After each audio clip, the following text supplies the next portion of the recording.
Huawei Cloud Latin American Campus Summit was held in China's Shenzhen from Wednesday to Friday, attracting entrepreneurs, experts, and industry representatives from Latin American countries.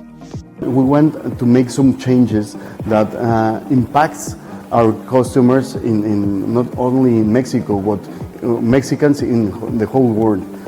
We were changing to this digital, and then we saw a lot of opportunities.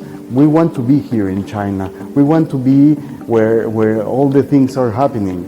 So we saw these opportunities. One of our missions right now is to empower these areas. China has the top technology. We sell products that we are sure that were better than the competitors. We are still working together in order to change the mind.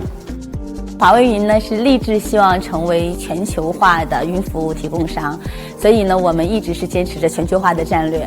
过去的20多年呢，中国的移动互联网得到了长足的发展和进步，我们也积累了大量的经验。那这些经验呢，其实对全球各个国家来说都是非常宝贵的一种经验。我们很好的利用了云业务这个平台，拉动了生态，拉动了这个拉美的这个 IT 生态和我们中国的 IT 生态以及全球的 IT 生态，把最新的一些在这个 IT 发展上的一些新的思路、新的一些平台引入到了拉美。